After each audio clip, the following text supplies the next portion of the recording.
Para sa bawat Pilipino, alam ko na buo ang galit ninyo sa akin ngayon. Nauunawaan ko rin kung bakit, lalo na at malaki ang halagang nakataya. Pero bago kayo humusga, hayaan ninyong ipaliwanag ko ang buong katotohanan. Matagal akong hindi nagsalita dahil may direktang utos sa akin. Huwag nang bumalik ng Pilipinas at manahimik na lamang. Umalis ako noong July 19, 2025 para sa aking medical check-up. Nakaplanong bumalik pagkatapos ng SONA ni Pangulo. Pero habang papauwi na ako, tinawagan ako ni dating Speaker Martin Romualdez at sinabihan, "Stay out of the country. You will be well taken care of as instructed by the President." Noon naniniwala pa ako sa kanila, kaya't hindi ako bumalik. Tumikom ang aking bibig, sumunod ako, pero ang hindi ko alam, ang ibig pala nilang sabihin sa aalagaan ka namin ay gagamitin ako bilang panakipbutas sa kanilang kampanya laban sa korupsyon. Ginawa nila akong poster boy ng kanilang sariling kasinungalingan. Ngayon, hindi na ako mananahimik, ilalabas ko ang lahat ng katotohanan. May resibo, may ebidensya, at may pangalan.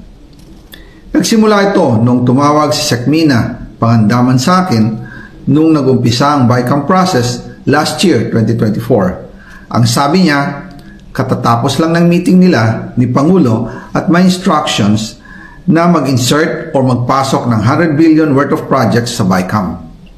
At sinabi pa ni Sekmina, "You can confirm with Yusek Adrian Bersamin dahil magkasama sila sa meeting ni Pangulong BBM noong araw na yon."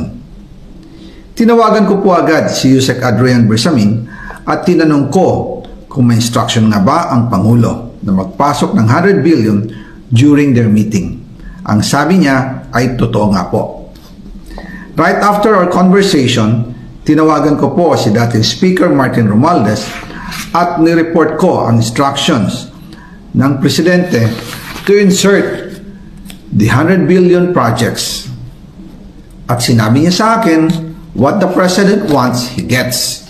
After ng ilang araw, nag-set po ng meeting si Sekmina Pangandaman at Yusek Adrian Bersamin sa amin ni dating Speaker Martin Romualdez sa Aguado Building in front of Gate 4 ng Malacanang at nandoon din po si Yusek Jojo Cadiz.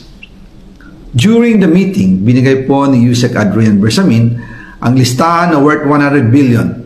Tinanong ko po si Yusek Adrian kung saan galing ang listahan. Ang sagot niya, galing kay PBBM mismo at binigay niya ito mula sa brown leather bag.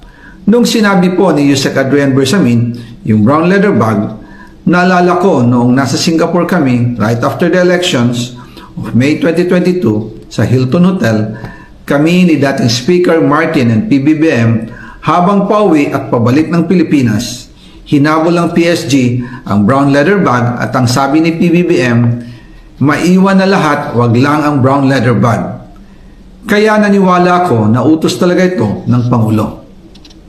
Pagkatapos ng ilang araw, I informed sina dating Speaker Martin Romualdez, Sekmina Pangandaman, Yusek Adrian Bersamin, and Yusek Jojo Cadiz na kung pwede 50 billion lang ang ipasok sa program funds dahil so sobra ang DPWH funds versus sa DepEd. In practice, hindi pwede na mas malaki ang budget ng DPWH kaysa edukasyon.